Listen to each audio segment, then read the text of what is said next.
Se tem uma coisa que tem causado divisão em nossos dias, quando se pensa especialmente nos padrões morais, na forma como nós devemos nos comportar enquanto pessoas, enquanto indivíduos, é a sexualidade. Se você olhar algumas décadas atrás e pensar aquilo que antes era aceito no campo da sexualidade como tradicional, como ponto pacífico, hoje você não consegue mais pegar ele de forma sólida, não é? Ele está se desintegrando. Hoje é difícil, por exemplo, dentro do senso comum, nós definirmos e apontarmos qual é a verdade por detrás dos alicerces morais sobre qual a civilização ocidental tem se sustentado ou se sustentou durante séculos aqui. Isso só nos mostra uma coisa, que há uma espécie de revolução sexual que segue avançando e causando inúmeros estragos. Basta, por exemplo, atentar para o fato de que uma visão turva da sexualidade da vida humana está ganhando um contorno cada vez mais secular, com o apoio de quase todas as grandes instituições, certo? A mídia, a universidade, o cinema, as instituições privadas e a lei. Se você não sabe, mas há países ricos que sempre ajudaram os países mais pobres, que eles querem que esses países mais pobres mudem a lei deles em relação à sexualidade, em relação a aborto, em relação a casamento de pessoas do mesmo sexo, para quê? Para que eles possam ganhar ajuda.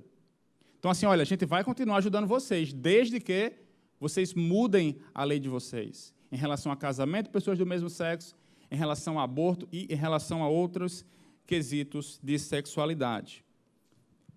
Mas eu quero que você atente para o fato de que qualquer mudança social e qualquer mudança sexual que aconteça em nossa cultura, por exemplo, a legalização do aborto, a aprovação do casamento de pessoas do mesmo sexo, a indústria da pornografia, a normalização do divórcio, todas essas coisas são reflexo de algo que acontece não na superfície, mas na cosmovisão. Eu não sei quantos de vocês aqui estão familiarizados com esse termo, cosmovisão. Eu vou partir do pressuposto que nem todo mundo entende muito bem o que é esse termo, trazendo essa definição que está aí. A cosmovisão diz respeito à maneira pelo qual nós enxergamos a realidade, a nossa perspectiva de vida e a nossa compreensão sobre as coisas. E isso vai influenciar diretamente as nossas ações no mundo. A nossa cosmovisão, a maneira como nós enxergamos a vida, a maneira como nós enxergamos o cosmos, vai influenciar a nossa maneira de lidar com o dinheiro, com o trabalho, a nossa maneira de lidar com a educação, a maneira de pensar sobre o tempo, sobre a família, sobre Deus, enfim, sobre todas as coisas. É como se a cosmovisão de um homem fosse como placas tectônicas, certo? Você não está vendo as placas tectônicas. Mas qualquer movimento subterrâneo, qualquer movimento nas placas tectônicas pode e vai causar, de fato, estragos lá em cima, lá na superfície. Então, qualquer expressão humana, qualquer expressão cultural está embasada em uma cosmovisão que influencia a forma como esse homem vai lidar com a realidade. Um teólogo que eu gosto muito, chamado Albert Wolters, ele chega a dizer o seguinte: uma cosmovisão, mesmo quando é meio inconsciente e inarticulada, ou seja, às vezes as pessoas agem de uma maneira, mas elas nem sabem por que andam daquela maneira, né? As pessoas, às vezes, pensam ou reagem de uma maneira, reagem de acordo com a cosmovisão, mas muitas vezes ela nem sabe que ela está agindo de acordo com aquela cosmovisão. Então, uma cosmovisão, mesmo quando é meio inconsciente, inarticulada, você não consegue mostrar a filosofia, a lógica por detrás dessa cosmovisão, ela atua como uma bússola ou um mapa. Nós precisamos de algum credo pelo qual possamos viver, algum mapa com base no qual possamos traçar o curso. De quê? Da nossa vida. Todos nós agimos todos os dias, mesmo que inconscientemente, partindo de um ponto, partindo de uma cosmovisão. Portanto, se a nossa cosmovisão ela influencia a nossa maneira de pensar sobre todas as coisas, então também ela vai influenciar a nossa maneira de lidar com a sexualidade. Você quer uma prova disso? Quando o casamento se torna difícil, duas pessoas se casam, prometem amor eterno, para sempre te amarei, não é? Mas quando o casamento começa a se tornar difícil, enfadonho, eu pergunto a vocês, o divórcio para você é uma opção? Sim ou não? Eu só sei que você está respondendo essa pergunta partindo de um ponto de partida, partindo de uma cosmovisão. Se duas pessoas do mesmo sexo, elas afirmam que se amam, elas podem se relacionar, elas podem se casar legalmente, você responde a essa e outras questões partindo de um ponto, partindo de uma cosmovisão. A forma como você vai responder essas e outras perguntas é fruto da sua cosmovisão.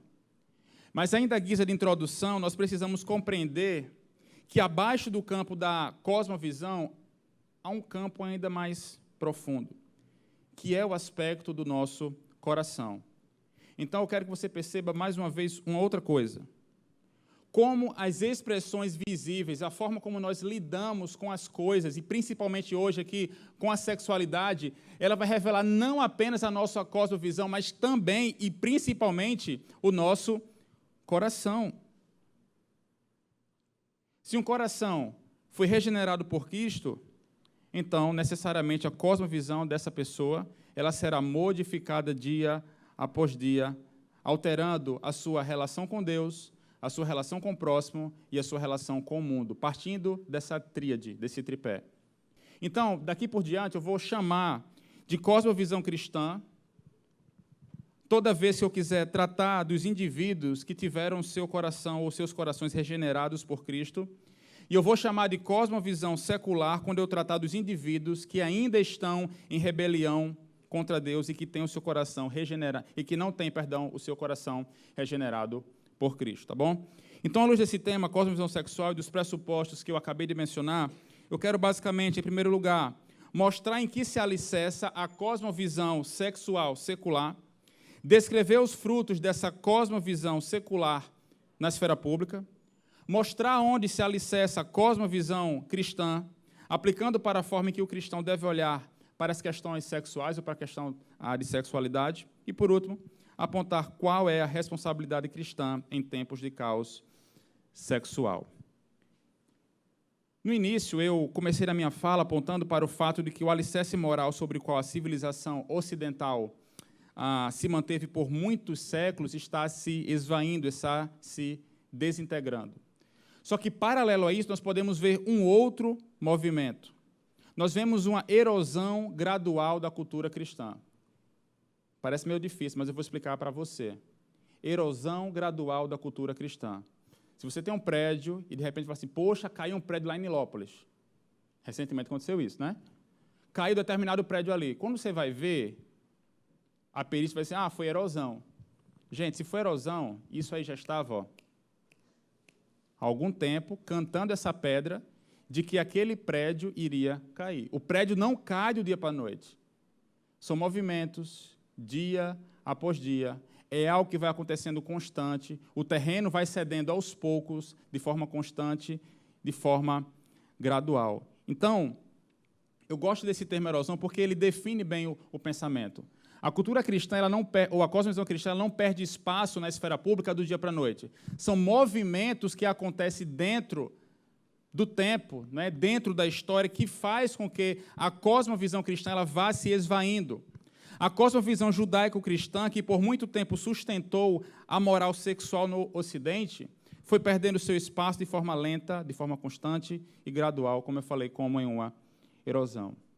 A legalização do aborto, o casamento de pessoas do mesmo sexo, a cultura do ficar, do divórcio, a pornografia e todos os distúrbios sexuais do nosso tempo foi ganhando espaço à medida em que o cristianismo foi perdendo força no espaço público.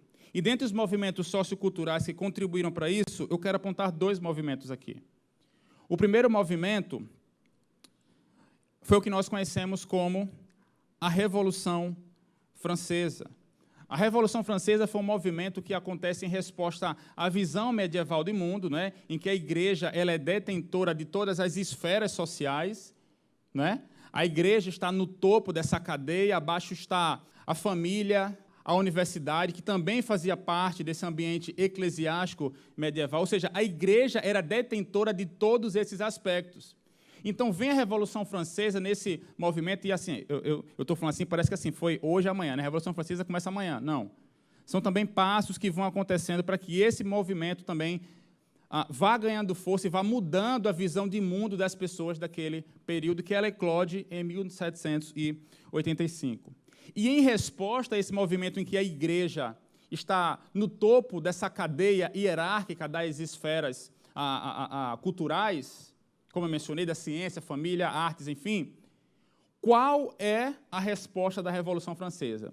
A resposta dela é o seguinte, olha só, a igreja ela tem que cuidar de uma área, que é justamente a área eclesiástica. Mas o que é que eles fazem aqui? Qual o movimento da Revolução Francesa com alguns pensadores como Voltaire, como Rousseau? Eles criam uma espécie de muro. A igreja cuida das coisas religiosas, muro, certo? E ao que lado está o quê? A família, está a arte, está a ciência, está a universidade. Todas as outras esferas da vida estão à parte da igreja, só que não tem ninguém acima delas. Não tem ninguém acima delas. Cada esfera toma conta de si. Não tem ninguém acima delas. E por trás desse movimento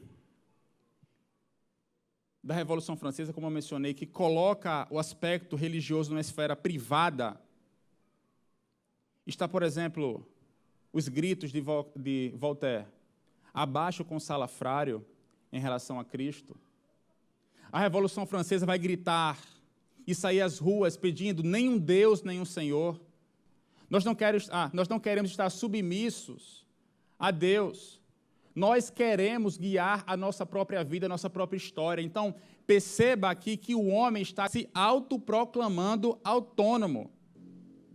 A história avança, e na década de 60 nós temos um outro movimento. Claro que acontecem outras, tá, gente? Eu estou mencionando apenas 2 movimentos. Um movimento que nós conhecemos como a Revolução Sexual. E essa Revolução Sexual que acontece nos Estados Unidos, em alguns países da Europa, também chega no Brasil, foi uma forma de pensar sobre a liberdade sexual humana, que ela vai contrapor justamente a moral tradicional cristã. Aquele aspecto da família, pai, mãe, filhos, tudo bonitinho, sexo antes do casamento. Mas esse movimento ele vai romper justamente com isso.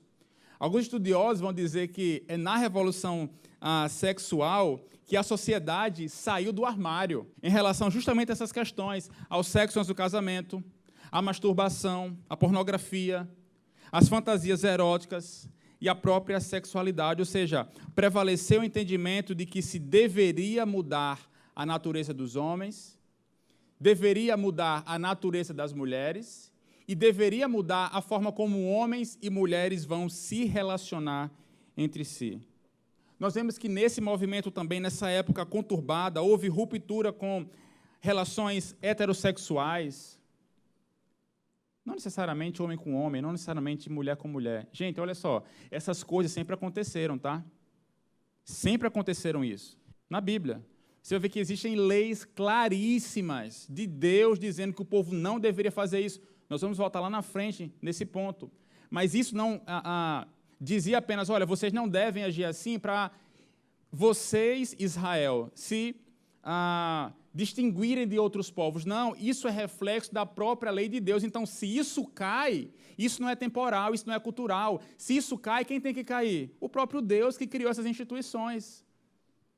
Então, houve rupturas aqui heterossexuais nesse período, normalização, né, quero dizer. Houve também rupturas monogâmicas, sexo entre apenas 2 pessoas. Houve também, nesse tempo, uma forte apologia em relação à contracepção, aos anticoncepcionais, surgiram nesse período, né? A pílula do dia seguinte, o que facilita o quê? O sexo sem compromisso. Você pode se relacionar com seu parceiro, com seu amigo com benefícios, né? Você pode se relacionar com ele tranquilamente, porque é só tomar isso aqui, ó. Toma uma pílula que não vai acontecer nada com você. Ou seja, o sexo que, na concepção tradicional judaico-cristã, carrega um aspecto de procriação, como nós veremos, existe sim o prazer mútuo, né?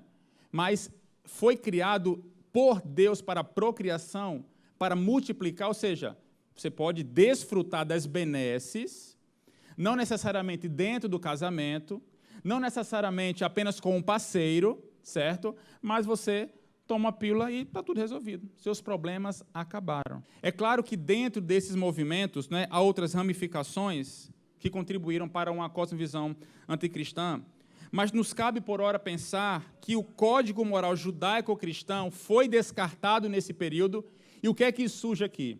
O que funciona para você. Você não quer? Não te faz feliz? Então vai lá e faz. Então as balizas não estão naquilo que Deus nos diz, mas naquilo que nós queremos fazer das nossas vidas. Lembra daquela autonomia que acontece lá no Iluminismo? Vai avançando, Revolução Francesa, nós vemos aqui traços disso aqui também, dessa autonomia do homem, desse aspecto da maioridade do homem aqui. E um dos pontos mais atacados nesses movimentos, veja você, é justamente a sexualidade. Você não acha interessante, não, por que a sexualidade, dentro desses movimentos culturais, eles mexem primeiro, ou sobretudo, na sexualidade, para mudar outros campos da vida? Olha só, o teólogo Andrew Sandlin, ele vai nos dizer assim, o porquê que um dos pontos mais atacados é a sexualidade. O sexo é, em sentido distinto, uma cosmovisão. Gente, vamos prestar atenção nisso aqui. Isso aqui é crucial para a gente entender o restante da nossa fala. Olha só. O sexo é, em sentido distinto, uma cosmovisão. Nosso pensamento amplo sobre a vida não molda apenas a visão sobre a sexualidade humana. A visão da sexualidade humana molda o restante do nosso pensamento. Os conceitos e as práticas sexuais da sociedade ocidental, ao longo das últimas poucas décadas, não mudaram de maneira tão dramática apenas porque a cosmovisão proeminente da sociedade mudou. A sociedade mudou porque sua cosmovisão sexual foi alterada. É por isso que hoje a gente não consegue olhar para a nossa cultura em áreas diferentes, seja na política, nas artes, ou qualquer outra esfera cultural. Nós não podemos olhar também para o aspecto da família, para o relacionamento entre o homem e a mulher, à parte da revolução sexual, porque muda-se a chave sexual da sexualidade, e com isso outras áreas da nossa vida também vão mudando. Por quê? Porque a cosmovisão sexual foi alterada. Provavelmente esse seja um dos movimentos que mais moldou a nossa sociedade e o nosso mundo hoje, e aqui me refiro, mais uma vez, à revolução sexual, que está pautada numa ética sexual secular. Então, qual é a filosofia por detrás, qual é a lógica por detrás desse tipo de pensamento? Um dos fundamentos da cosmovisão sexual secular está no fato de que essa é uma cosmovisão dualista, principalmente quando nós pensamos aqui no seu conceito de verdade. Então, o primeiro momento aqui, nesse primeiro movimento, é interessante nós reconhecermos que a cosmovisão sexual secular, ela é fragmentada na sua epistemologia, na sua episteme, na forma como ela vai obter o conhecimento. E eu vou mostrar exemplos disso para vocês. Segura nesse slide aí um pouquinho. Nós precisamos entender isso aí, que isso aí é muito importante. Se a gente pegar, captar isso aqui, a gente vai conseguir aplicar a diversos movimentos da sexualidade. Quem cunhou essa metáfora foi Francis Schaeffer, um influente teólogo. Ele ilustra essa fragmentação da cosmovisão secular usando uma metáfora de um prédio para mostrar como o conceito de verdade ele foi dividido em dois andares, certo? Olha só, nós temos aí, no andar de cima, a teologia, nós temos a moralidade, nós temos dentro da teologia e da moralidade, nesse andar de cima, nós temos o privado, temos o subjetivo, temos aquilo que é relativo, aquilo que é verdade para você e não é para mim, eu vou explicar isso melhor. E no andar inferior, nos fundamentos, nós temos a ciência, que é aquilo que é o público, é aquilo que é o objetivo, que é válido para todos. Então, no andar inferior está a ciência empírica, defendida como sendo objetivamente verdadeira, né? Aqui está o quê? Aquelas verdades que todo mundo tem que aceitar, aquelas verdades que estão no senso comum, aquilo que ao mesmo tempo que é verdade para você, é verdade para mim. Mas no andar superior, nessa teologia e moralidade, é nesse momento aí que a gente vai ver frases do tipo, tá, mas isso aí é verdade para você, não é para mim. Você está dizendo isso, você acredita nisso, mas não necessariamente é assim, porque eu não acredito nisso. Esse conceito é a chave para revelar a cosmovisão nociva que está dentro de questões como aborto, homossexualidade, transgenerismo, a cultura do sexo casual e do caos social dos nossos dias. Portanto, isso aqui, gente, não é apenas teoria, isso aqui é prática. E eu vou mostrar exemplos disso aqui para vocês. Por exemplo, na questão do aborto. Olhem para esse quadro aqui. Ser biologicamente humano é um fato científico, correto? Hoje em dia, ou melhor, algumas décadas atrás, se você fosse conversar com uma pessoa pró-aborto, a pessoa ia dizer o seguinte, talvez você reconheça pelo tom da minha fala, que era assim mesmo. Mas a partir de quantas semanas pode ser reconhecido como vida? Era assim ou não era assim? 12, 9? Então, peraí, até 9 você pode cometer o aborto, não tem problema, porque não é uma vida ainda, né? Até 12, até 20, a partir de quantas semanas? Mas já foi comprovado cientificamente o que a gente já sabia, né, gente? Mas cientificamente está no campo agora do conhecimento de todos, do público, daquilo que é objetivo, o fato de que, no momento da concepção, você tem uma vida. Então, olha só, você vai conversar hoje com uma pessoa pró-aborto, ela vai dizer assim, não, no momento da concepção ali é vida. E agora? O que é que você vai argumentar com a pessoa? Se ela está dizendo a mesma coisa que você. Porque a gente também concorda, que no momento da concepção ali, justamente é uma vida. Isso está no andar de baixo, daquilo que é público, daquilo que é objetivo, a gente já sabe disso, é válido para todo mundo. Só que essa cosmovisão ela é fragmentada. Essa cosmovisão é uma cosmovisão dualista. E essa cosmovisão, dentro do aborto, ela vai dividir o corpo da pessoa. Ciência é biologicamente um ser humano, de fato um ser humano. Mas quando você vai para a moralidade, para aquilo que é privado, eles vão dizer o seguinte, era um ser humano, mas não é uma pessoa. É um ser humano, mas não é uma pessoa. Tem valores pessoais? Sabe projetar o seu futuro? Então não é uma pessoa. Percebe como é a filosofia por detrás dessa teoria da pessoalidade, que é chamado assim?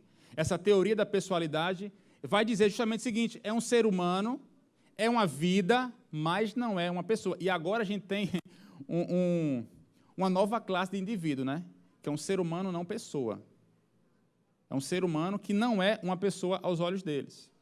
A cosmovisão cristã ela é diametralmente oposta a esse tipo de pensamento.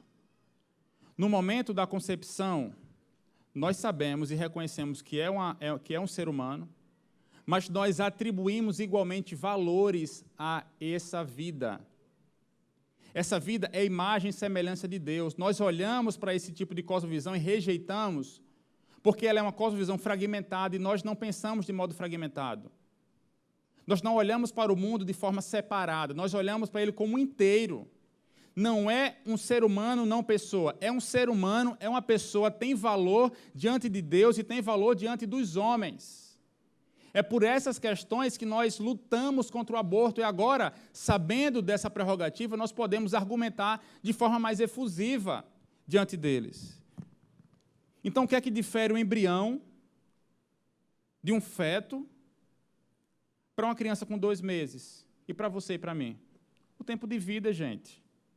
O tempo de vida. Os valores morais, toda a condição pessoal, ela vai se desenvolvendo igualmente junto da própria estrutura física, da condição humana, certo? Quando nós olhamos para essa mesma metáfora dos 2 andares, e nós olhamos para o aspecto do sexo sem compromisso, nós podemos aplicar também. Espera aí, o aspecto da ciência, não é?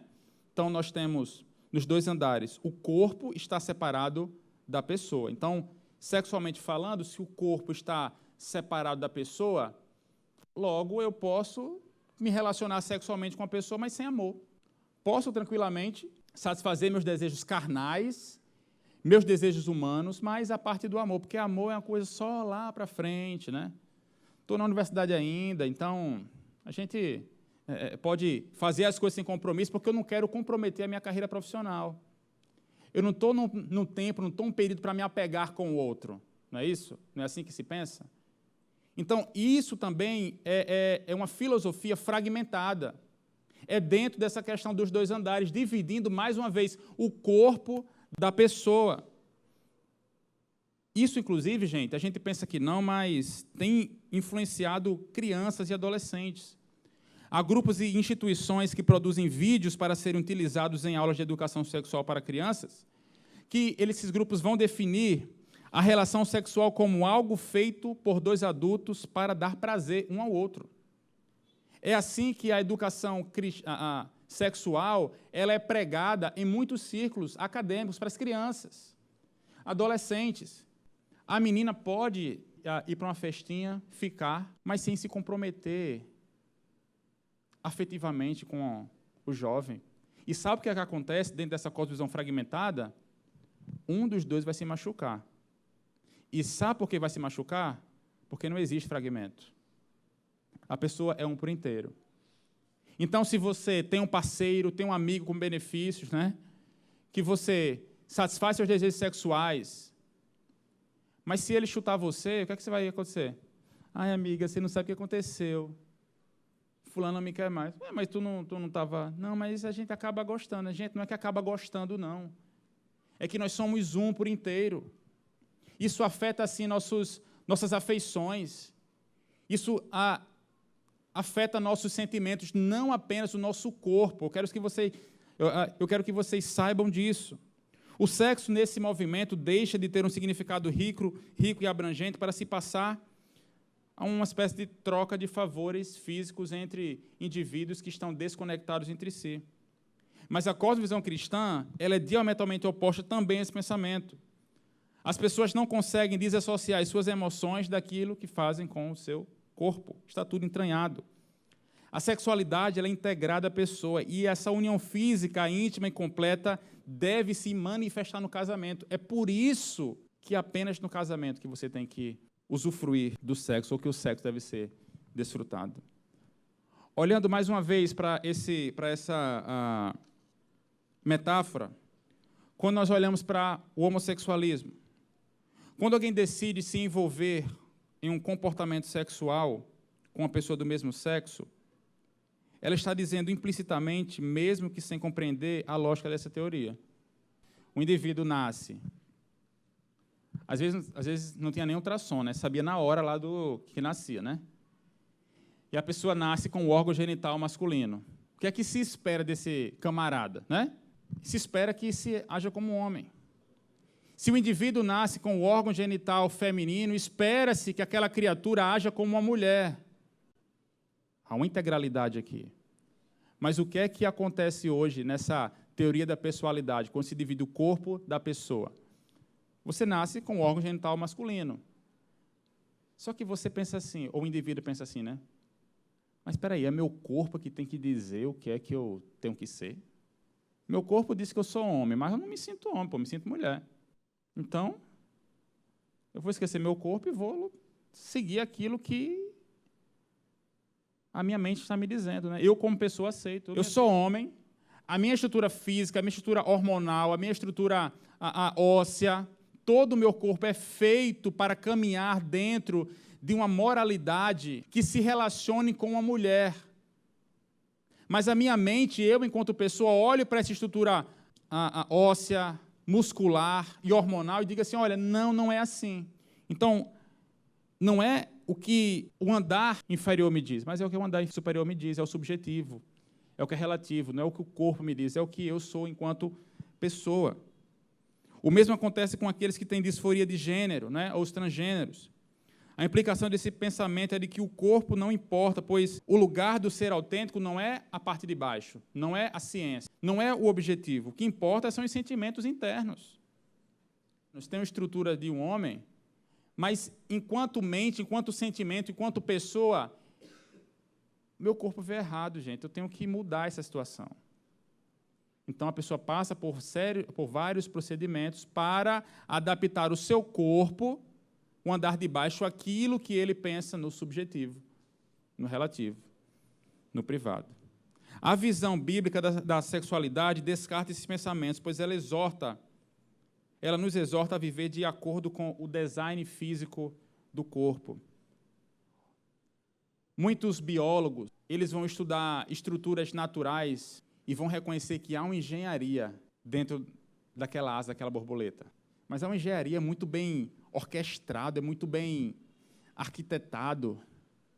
Na engenharia ou no design de uma flor, o negócio é tudo ligado, uma coisa na outra, tudo faz sentido, sabe? As partes não são partes fragmentadas, mas essas partes, elas fazem parte ou fazem sentido dentro de um todo. A cosmovisão cristã, ela cria essa integridade, esse aspecto de completude, de integração, pois o nosso corpo é ordenado estruturalmente por Deus para se relacionar com o sexo oposto. Portanto, nós somos criados com um objetivo e a moralidade vivida a partir desse objetivo, instituído pelo próprio Deus, cria uma harmonia entre a identidade biológica e a identidade de gênero.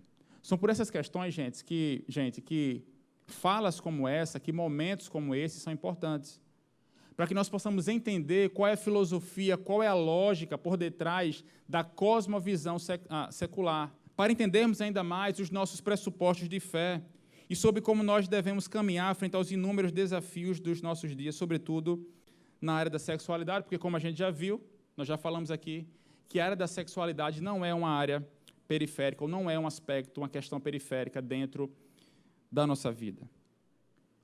De igual modo, nós não podemos tratar a sexualidade dentro da igreja como algo de menor importância.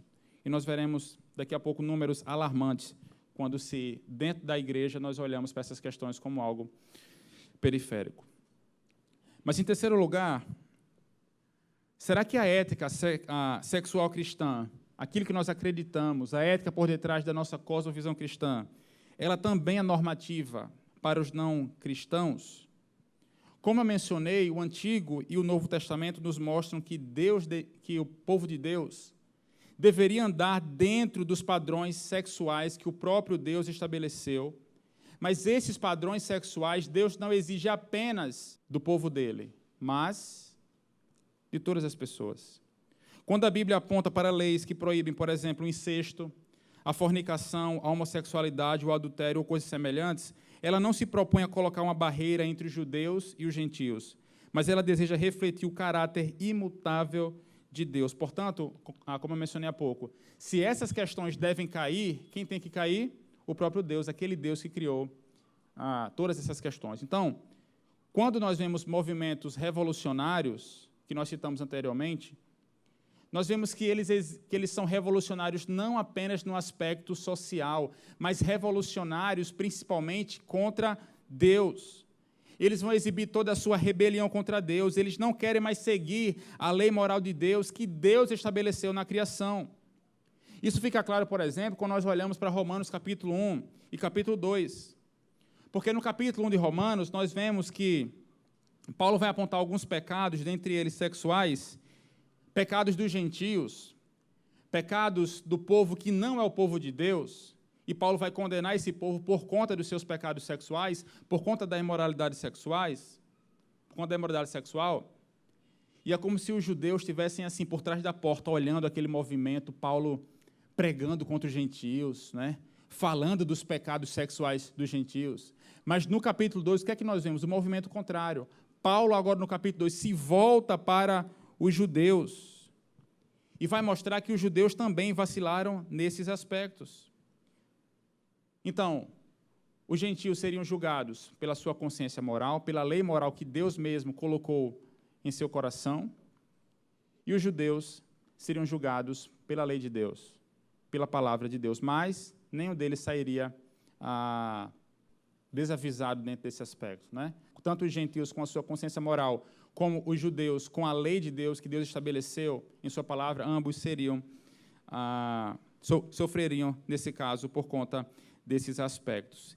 Isso acontece porque a lei moral de Deus, ela reflete o caráter imutável de Deus. Então, se nós fomos criados à imagem e semelhança de Deus, nós, consequentemente, devemos refletir o caráter de Deus andando de forma condizente com os padrões sexuais que Ele mesmo estabeleceu. É por isso que Deus cria o homem e a mulher com propósitos. É por isso que Deus cria o homem e a mulher com objetivos muito bem estabelecidos. Dentro da natureza é assim. Um olho existe por uma função, para que você possa enxergar. O nariz surge com uma função, para que você possa respirar. Tudo que Deus cria, gente, a sabedoria de Deus ela é perfeita. Deus não cria nada, nenhum átomo dentro do universo que não esteja em harmonia com o restante do cosmos. Deus não cria, por exemplo, uma árvore e a coloca dentro ou na natureza do universo para depois de criada ele pensar, deixa eu ver aqui, o que é que essa árvore vai ser, hein? Deixa eu pensar aqui o que é que vai ser. Não. No momento em que ele cria, ele mesmo já coloca objetivo, já coloca sentido, já coloca propósito, dá a essas coisas aquilo que nós conhecemos como telos. Objetivo, propósito aqui é a linguagem teleológica. As asas da borboleta servem para um propósito. As barbatanas de um peixe servem para um propósito. Há um propósito na criação. E se nós estamos dentro da criação, igualmente nós temos um propósito intrínseco. O nosso corpo tem um propósito intrínseco, e isso é expresso na lei moral do próprio Deus. Nós somos moralmente obrigados a tratar as pessoas de maneira que ajude essas pessoas a cumprir o seu propósito dentro da sexualidade. Isso explica ou aponta para nós que a moralidade sexual cristã não é arbitrária. E olha o que a Nancy Pearcey ela vai dizer. A moralidade é o guia para cumprir o propósito original de Deus para a humanidade. O manual de instruções para tornar-se o tipo de pessoa que Deus idealizou. O mapa, a bússola, não é? Para alcançar o telos, ou seja, o objetivo, o propósito humano. Isso, às vezes, é chamado de ética da lei moral, porque nos diz como cumprir a nossa verdadeira natureza, como nos tornar plenamente humanos. O indivíduo só é plenamente humano se ele andar de acordo com os propósitos e com o objetivo que o próprio Deus estabeleceu no aspecto criacional, no aspecto da criação. Então, tendo apontado esse aspecto da cosmovisão sexual secular, ou da ética sexual secular, eu quero olhar com você, agora, finalmente, a cosmovisão cristã, a cosmovisão sexual cristã, e apontar para a base de onde nós podemos nortear a nossa vida, não é? Onde é que nós devemos nortear a nossa vida dentro desses aspectos sexuais? Enfim, em todos os aspectos da nossa vida, principalmente aqui falando do aspecto sexual. Seria na cultura? Será que é a cultura que tem que nos dizer a forma como nós temos que andar? Algumas pessoas acham que sim, e eu vou mostrar para vocês. Olhem esses números aqui que são assustadores. Em relação à coabitação, uma empresa de pesquisa norte-americana ela descobriu que quase metade dos adolescentes, em contexto religioso, eles apoiam o morar junto antes do casamento. É alto ou baixo esse número? Altíssimo, gente.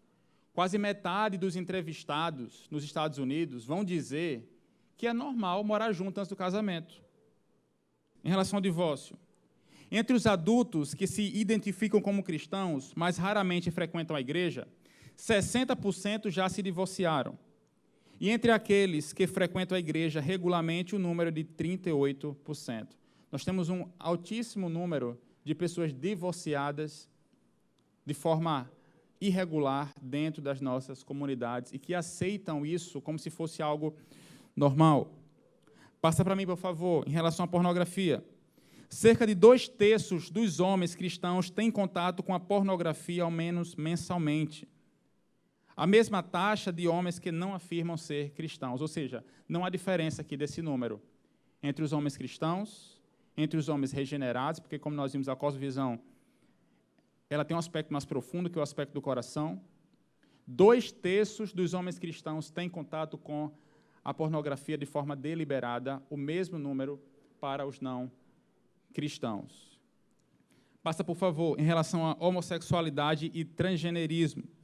Um estudo de 2014 apontou que 51% dos evangélicos da geração nascida da virada do século XX para o XXI, os conhecidos como os milênios, disseram que o contato sexual entre pessoas do mesmo sexo é moralmente aceitável. Mais da metade dos evangélicos entrevistados disseram que é normal. essas questões da homossexualidade. Isso é um padrão que, moralmente, é aceitável. E, por último, nós temos a questão do aborto. Uma pesquisa da Lifeway descobriu que cerca de 70%... gente, olha isso aqui, terrível. 70% das mulheres que fizeram um aborto identificam-se como cristãs. E 43% disseram frequentar uma igreja cristã pelo menos uma vez ao mês ou mais na época em que abortaram o bebê. Você percebe como a moralidade, para alguns, é apenas uma lista de regras, não está conectada a uma cosmovisão, certo? Então, o indivíduo é cristão, mas ele não necessariamente anda como um cristão dentro dessas questões sexuais, porque para ele isso tudo é lista de regra que deve ser quebrado. Porque para ele isso tudo é fruto de uma cultura que se instaurou lá no primeiro século. Então, eu não tenho que andar como Paulo está dizendo. Quem é Paulo para dizer como é que eu tenho que andar? Não é? Como se isso fosse Paulo que tivesse estabelecido esses parâmetros. Mas é a própria cultura para eles. Nós não devemos buscar na cosmovisão secular ou nos aspectos culturais a nossa bússola, mas na palavra de Deus. Nós somos pecadores, consequentemente, nossas ações culturais, a parte de Deus e a parte da palavra de Deus são norteadas pelo pecado. Por isso, nós sempre devemos voltar para o aspecto da criação. É interessante que quando Jesus e Paulo vão lidar com questões de homem e mulher, de relacionamento, de casamento, adultério, divórcio, eles voltam para onde? Para a narrativa do jardim. É para a narrativa do jardim que eles buscam as respostas. Isso porque o sexo, gente, está fundamentado na realidade da criação, não na cultura. O John Frame, que é um teólogo também muito capaz, ele captura muito bem essa distinção ao dizer assim, a criação é o que Deus faz, cultura é o que nós fazemos. Simples, direto, curto e grosso. Criação é o que Deus faz, cultura é o que a gente faz. A gente não cria nada do zero. Tudo que a gente cria é parte, está ligado ou é a partir da criação de Deus. Nós não criamos nada a partir do nada. Apenas Deus fez isso. Né? Criou o mundo a partir do nada, ex nihilo. Mas nós usufruímos desses aspectos criacionais para fazer cultura. Por exemplo, um tomate é aspecto cultural ou criacional? Um tomate está no aspecto criacional e a pizza? No aspecto cultural. É isso aí. O oxigênio é exemplo de cultura ou de criação? Criação. Mas uma máscara de oxigênio é aspecto cultural. Então, nós não fazemos nada novo. Nós usufruímos e partimos a partir de algo já feito, estabelecido pelo próprio Deus. Então, eu quero que você entenda mais uma vez esse gatilho aqui que vai mudar tudo para a gente. A sexualidade humana é algo que é extraído da criação e não da cultura. Então, quem tem que dizer como eu devo andar não é o youtuber, não é Felipe Neto, não é ninguém, não é nenhum tipo de instagramer. É o próprio Deus que estabeleceu a sexualidade na criação. Portanto, a normalização do casamento gay, o divórcio indevido, a aceitação do sexo antes do casamento, a objetificação do homem, a objetificação também da mulher, e aqui falo a objetificação do homem, né? Porque recentemente eu vi uma matéria um dia desse, que uma cantora contratou um dançarino para participar de um clipe porque ela queria ter relações com ele. Então, a objetificação não é apenas do homem para com a mulher, mas igualmente da mulher para com o homem. A pornografia e todos os distúrbios sexuais não são apenas frutos de uma revolução sexual, mas de uma espécie de revolução cosmológica. É a tentativa de reverter e desarmoniar a própria criação de Deus. Volto a dizer, caminhar nessas direções, ou se o indivíduo caminha nessas direções, ele não está sendo plenamente homem, não está sendo plenamente mulher, não está cumprindo os propósitos que o próprio Deus estabeleceu na criação e na sua palavra. É por isso que nós precisamos voltar para a criação, para a narrativa do jardim, para conhecer os propósitos de Deus para a sexualidade. Não é? Infelizmente, nós agimos de maneira equivocada, porque a nossa visão da criação é uma visão empobrecida. Nós precisamos enriquecer a nossa visão criacional para que nós possamos caminhar cada vez mais de forma assertiva em nossa vida na esfera pública. Então, quando nós olhamos para a narrativa da criação e para o enredo bíblico, para toda a teologia bíblica, fica claro o que Deus espera de nós. O que é que Deus espera de nós, né, dentro da cosmovisão sexual cristã? Que nos deleitemos em nossa humanidade, que você desfrute do fato de que você é um homem, que você desfrute do fato de que você é uma mulher. E, como eu mencionei, nós temos propósitos dentro da criação, o telos, né, a linguagem teleológica, como eu mencionei, temos propósitos, somos criados com propósito dentro da sabedoria de Deus. Mas quando nós vemos, por exemplo, um outro movimento, que é o movimento darwinista, esse movimento ele vai romper principalmente com o aspecto do objetivo, com o aspecto do propósito. Por quê? Nós não somos criados a partir de um ser que pensa, de um ser que tem sabedoria. Nós somos criados de um modo impessoal. Nós não temos propósito, nós não temos objetivo nenhum. Dentro desse modelo, tudo é permitido. Certo? E interessante que Abraham Kuyper tem um livro que você tem que ler esse livro. Você precisa ler Calvinismo de Abraham Kuyper. Dentro dessa seleção natural instituída por Darwin, que não tem propósito algum, não tem objetivo algum, o que é que contrapõe essa ideia? Abraham Kuyper está no final do século XIX, início do século XX, lidando com questões do modernismo, lidando com os frutos da Revolução Francesa, que já haviam avançado um pouquinho, lidando com esses aspectos que eu acabei de mencionar. E ele vai dizer algo muito interessante e algo que bate de frente com esse aspecto que não tem propósito, que não tem objetivo, que é o da seleção natural. Ele vai dizer o seguinte, nas 3 últimas páginas do livro, ele vai dizer, o que contrapõe a seleção é a eleição. O que contrapõe a seleção é a eleição. Por que você nasceu homem? Por que você nasceu mulher? Por que a partir disso você tem que cumprir o seu telos, o seu objetivo como um homem e como uma mulher? Por que a sua moralidade deve andar dessa maneira? Por que você tem que desfrutar isso aí? Por quê? Porque Deus quis, gente. Eleição. Não pensa que eleição é apenas ou somente no aspecto soteriológico. Não. A soberania de Deus sobre o cosmos. O que contrapõe a seleção é a eleição. Portanto, você foi eleito para ser homem. Você foi eleito para ser mulher. Você foi eleito para agir de acordo com aquilo que Deus te deu, não de forma fragmentada, mas de modo intencional e integral. Completo. Então, desfrute, homem, desfrute, mulher, daquilo que Deus te deu, deleite-se na sua plena humanidade. Segundo ponto, viva as diferenças em prol do complementarismo. Homens têm estrutura hormonal, muscular, óssea, diferente da mulher. E essas questões, ou nessas questões, não deve haver competição. Deve haver o quê? Complementarismo. São as nossas diferenças que nos unem dentro desse aspecto criacional. São as nossas diferenças que nos ajudam, eu nas minhas diferenças, a minha esposa nas diferenças dela, somos nós nessas diferenças que nos ajudam para que nós possamos andar de acordo com o propósito que o próprio Deus estabeleceu na criação para mim, para o homem e para a mulher. Portanto, viva as diferenças em prol do complementarismo, não da competição. Rejeita a cultura do individualismo. Deus não nos fez, meus irmãos, para ser sozinhos. Lobo solitário, né? Não sabe nem por que porque ele quer cuidar das coisas dele, entendeu? Ele quer cuidar das coisas dele e, assim, não quer companheira nenhuma, não. Ele quer cuidar das coisas dele, então ele vai sozinho. Isso é pecado. Deus não nos fez, nós refletimos o próprio aspecto da trindade, gente. Então, rejeita a cultura do individualismo. O propósito do sexo aqui. Lembre-se que a procriação é a razão principal, não é a única, certo? Não é a única, mas é a razão principal de Deus ter instituído o sexo. Deus coloca o homem e a mulher para multiplicar, para procriar. Então, dentro desse aspecto que nós vimos na revolução sexual, a gente vê que não é muito bem assim.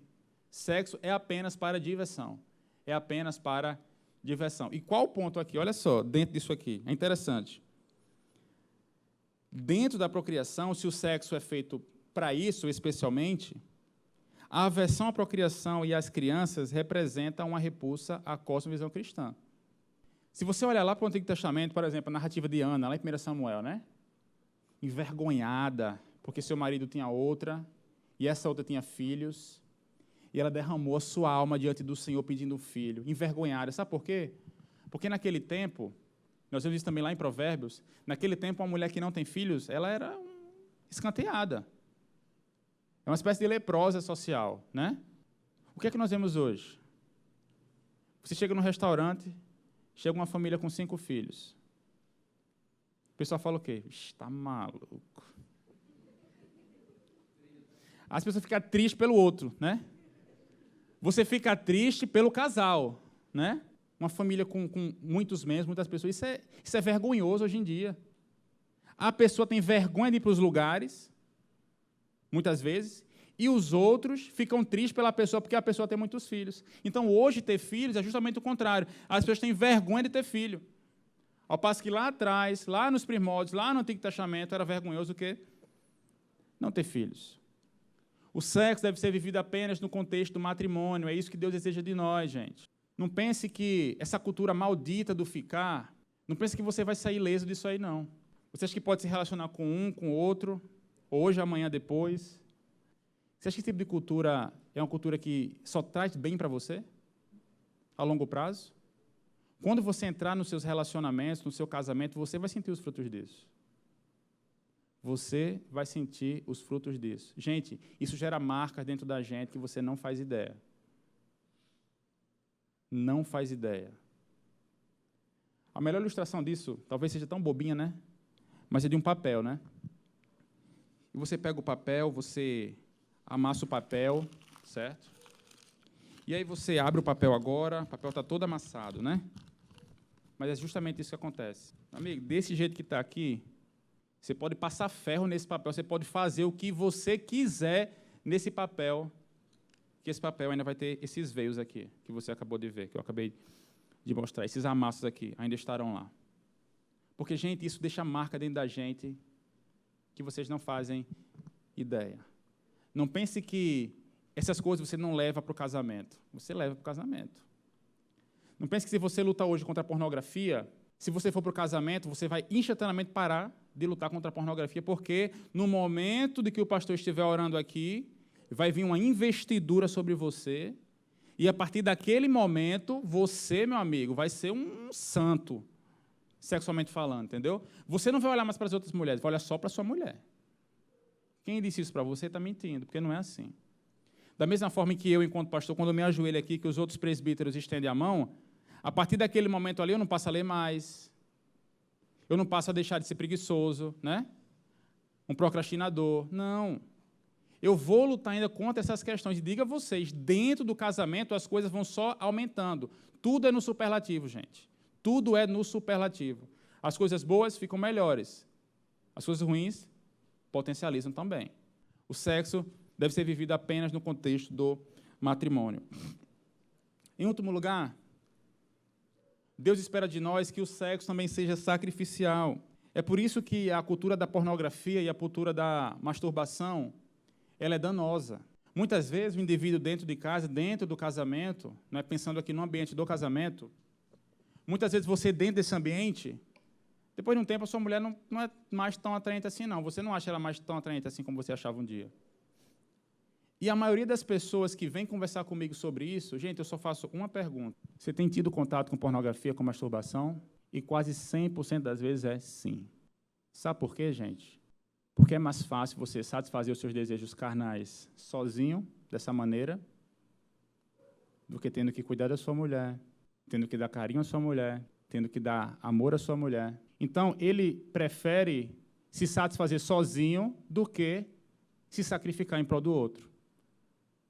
Aquela cultura, não, eu só vou me relacionar sexualmente com ele se ele trouxer para mim isso ou trouxer aquilo. Isso é antibíblico, gente. O sexo é sacrificial pelo bem do outro. E no bem do outro, é bem também para você, dentro desses aspectos. Tá bom? Então, são essas questões que Deus espera de nós. Tudo isso reflete o fato de que nós seguimos o telos, o propósito e o objetivo que o próprio Deus estabeleceu na criação para que pudéssemos seguir. E se a natureza é teleológica, E o corpo humano é parte da natureza, então ele também é teleológico, ele tem um propósito, ele tem um objetivo. Então, nós moralmente somos obrigados a tratar as pessoas de maneira que as ajude a cumprir o seu propósito. Mas qual a responsabilidade da igreja em tempos de caos sexual? Para a gente terminar aqui, rapidamente. A primeira coisa é a seguinte, a igreja não deve fechar os olhos para a realidade. Nós estamos vivendo em uma guerra cultural, queira você ou não. Nós estamos vivendo uma guerra cultural. E o que é que nós precisamos nesse momento para que não aconteça, para que nós não sejamos parte daquelas pesquisas que nós apontamos aqui, gente dentro da igreja, adolescente dentro da igreja, dizendo que pode homem se relacionar com homem, mulher se relacionar com mulher. Normal, isso é normal, metade das pessoas acreditam assim. Nós precisamos de pregação expositiva. Nós precisamos de um púlpito forte. Nós precisamos de ensino, nós precisamos de doutrina. Gente, nós precisamos de teologia bíblica. A nossa mente sendo transformada, logo a nossa prática será transformada. Não tente mudar a moral pela moral, porque você não vai se sustentar. A sua prática deve se fundamentar no ensino, num fundamento muito sólido, que é justamente uma teologia bíblica saudável, numa pregação expositiva. Nós temos que expor toda a Escritura, exposição bíblica, púlpito forte, ensino forte, teologia bíblica saudável, para que nós possamos moldar a nossa mente dentro do enredo bíblico, da criação, da queda, da própria redenção, e o que Deus fará de nós lá na frente, lá na consumação. A responsabilidade da igreja também é valorizar a família, valorizar o corpo humano, valorizar o casamento. São instituições que nós precisamos valorizar, cuidar. Muitas vezes nós falamos aqui, e parece que as pessoas ouvem, entra no ouvido e sai no outro, mas uma igreja forte se faz com famílias fortes. Imagina uma igreja onde todo mundo acha que o divórcio é normal. Onde é que nós vamos parar? Nós precisamos valorizar a família, precisamos valorizar o casamento como sendo uma instituição criada pelo próprio Deus. Nós precisamos abandonar o sola ecclesia, que é uma espécie de privatismo. As questões da igreja são privadas. Então, assim, veja bem, naquele contexto, eles não diziam que você tinha que abandonar o seu Deus, não é isso. É que as suas coisas, sua fé, não pode ir para a esfera pública. Não traga sua fé para o trabalho, não. Não traga sua fé para a universidade, não, que não vai dar certo, não. É na igreja. Nós precisamos abandonar esse aspecto do privatismo, do sola ecclesia, e levar a nossa fé até os confins da terra, como o próprio Deus, como o próprio Cristo nos manda. Na universidade, você é primeiro um cristão. No seu trabalho, você é primeiro um cristão. E é nesse contexto que você tem que ser luz, tem que ser sal da terra, tem que ser luz do mundo.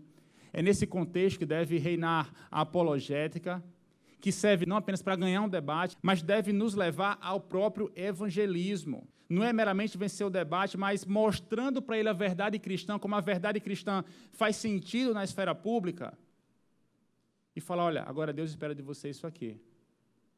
E nós podemos fazer isso principalmente através da via dos relacionamentos. Se na universidade surgem algumas questões dentro da sala de aula e são 30, 20 pessoas contra você, se você quiser argumentar contra o seu professor e mais 30 alunos, você vai perder essa guerra. Pô. Não tem como você fazer isso. Você vai se frustrar, você vai se cansar dentro desse contexto. Agora, se um amigo levantou uma questão lá e você for diretamente nele depois da aula, tentar conversar, saber a história, os pressupostos da pessoa, conversar com ela, você vai ter abertura, você vai ganhar confiança dessa pessoa para que você possa apresentar Cristo Jesus. Sabe por quê?